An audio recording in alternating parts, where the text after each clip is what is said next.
Hi there, and thanks for joining us for KARE 11 News at Noon. I'm Alexis Rogers. We're starting with breaking news out of the Adam Frayville murder trial. The jury has just reached a verdict. Cece, what did we learn so far, and what do we know now? Yeah, a lot just came down within the past hour. The verdict came down less than an hour ago. The jury found Frayville guilty on all 4 counts. Count 1 is first-degree murder with pattern of domestic abuse. Count 2 is first-degree murder premeditated. Count 3, intentional second-degree murder. And then count 4, second-degree murder while committing a felony. Our Lou Goose was in the courtroom and says the courtroom was completely packed on both sides just moments ago, and Frayville was seen crying. Frayville was accused of killing the mother of his children, Maddie Kingsbury, last year. She went missing after dropping off her kids at daycare. 68 days later, authorities found her body near the Iowa border. During the trial, several of Maddie's family members and friends shared stories about abuse they either witnessed or heard about. The jury heard testimony that Maddie finally was leaving Frayville and looking for a new place to live with her kids.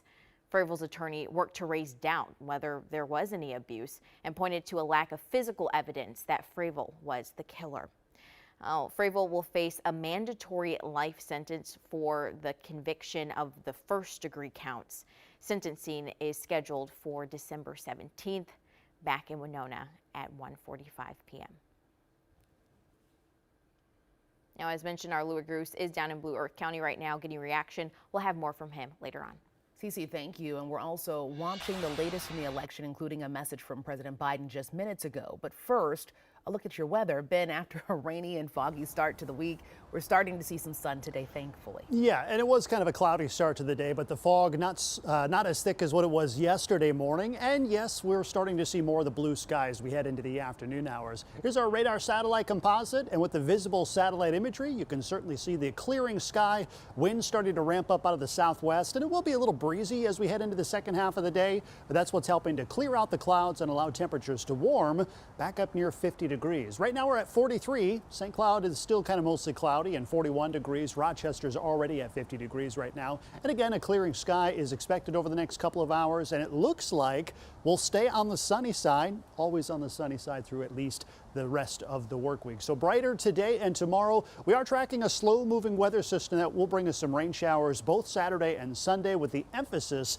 Saturday evening into Saturday night, but most of that activity looks to be pretty light. After a few more dry days to start off next week, it looks like this active weather pattern will remain in the forecast. That includes additional chances for showers. We'll have your latest forecast coming up. Alexis. Ben, thank you. A day after former President Trump won back the White House, President Biden is weighing in on the 2024 election. NBC's Jay Gray has the latest from Washington.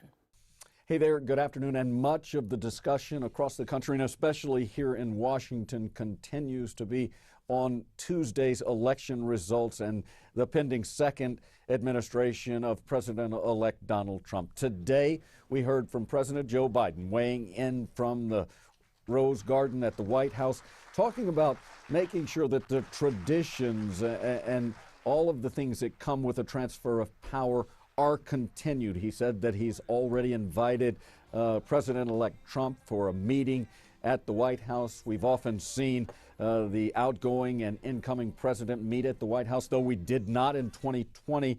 Then President Trump did not invite then President-elect Biden to the White House, did not go to the inauguration either. But for the White House, for the Biden administration, they say it is very important to continue these traditions, make sure there is a smooth and peaceful transfer of power. I've said many times, you can't love your country only when you win. You can't love your neighbor only when you agree. Something that I hope we can do, no matter who you voted for, is see each other not as adversaries, but as fellow Americans. Bring down the temperature. The president also took time to praise his vice president, Kamala Harris, talk about her character, her heart, said that she ran a great race against President-elect Trump. He also touched on his priorities for the last 10 weeks in office and said that there is still work to be done before all of this is over. That is the latest from here in Washington as we continue to watch as things unfold. I'm Jay Gray, NBC News. And it could take weeks to confirm the results of some races back home, and they could impact which party is in control for the Minnesota legislature. Here's what we're watching for. I'm Jennifer Hoff. 2 Democrats won re-election to the Minnesota House, but the margins are so thin that it now triggers automatic recounts. But still, Republicans flipped enough seats that chamber is now tied, something that hasn't happened since 1979. It also breaks up the DFL trifecta in place for 2 years, shifting that balance of power. The Senate was also tied, but it managed to hang on to control after Democrat Ann Johnson Stewart won the only seat that was on Tuesday's ballot. Lawmakers now tasked with figuring out how to share the power before the next session starts in mid-January. And for more results and analysis, you can find our complete election coverage anytime on KARE11.com. Well, right now, police are searching for a driver after a 10-year-old girl was hit by a car in Minneapolis. It happened a little bit before 6 last night at Lowry and Sheridan Avenues North. Police say the girl was running across the road when a gray SUV hit her and did not stop. She was taken to the hospital and is expected to be okay. Police say no one has been arrested. In just more than 2 hours, a former elementary school teacher in Hudson, Wisconsin, is expected to be arraigned in court. Madison Bergman is facing 10 felony charges for allegedly having inappropriate conduct with her 5th grade student. The state says they have proof Bergman and the boy touched, kissed, and wanted things to escalate. Last month, the lead detective also revealed the 33,000 text messages, including emails and handwritten notes between the two. The judge ruled that the state proved there's enough probable cause for the case to continue. Well, around dinner time tonight, the Hamlin Midway Coalition is holding another community meeting addressing concerns of the Kimball Court apartment complex on Stelling Avenue. It serves as traditional housing for people who are unhoused or working on their sobriety. This is part of an ongoing series of conversations to address rising crime and drug use in the area. Well, soon, the Federal Reserve is expected to cut interest rates for a second time in a row. Those rates have been at 2-decade high for a year in response to inflation. Now, inflation has been falling, but not as quickly as estimates. The presidential election results and signs of cooling labor market are also expected to impact the Fed's decision. Right now, we're keeping an eye on a mountain fire happening in California. It's forcing thousands of evacuations after growing to 14,000 acres overnight. Right now, it's 0% contained, and wind gusts are expected to make fighting it even harder. Every helicopter, every fixed-wing aircraft, everything we've been able to get a hold of is here fighting this fire. And right now, air quality is a major concern. We also know multiple people are hurt. New data suggests this year will be the hottest year on record.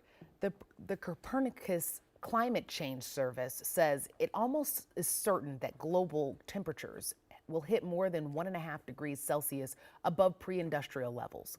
Scientists have warned that humans and nature cannot adapt at that level. That's why nearly all of the world pledged to not pass the threshold in the Paris Agreement.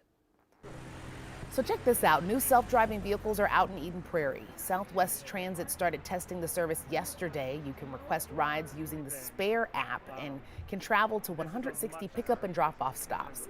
The service is free and will run weekdays from 5:30 in the morning to 7 at night, and Saturdays from 6 to 5:30. An iconic Wisconsin location is closing its doors. Molson Coors is announced that it's planning to shut down the Leinenkugel Brewery in Chippewa Falls. It's one of the oldest breweries in the U.S. and a popular tourist destination.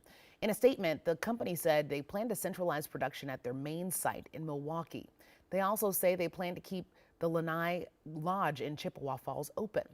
Well, tonight, we're headed to that brewery to get reaction. You can catch that full story tonight at 6.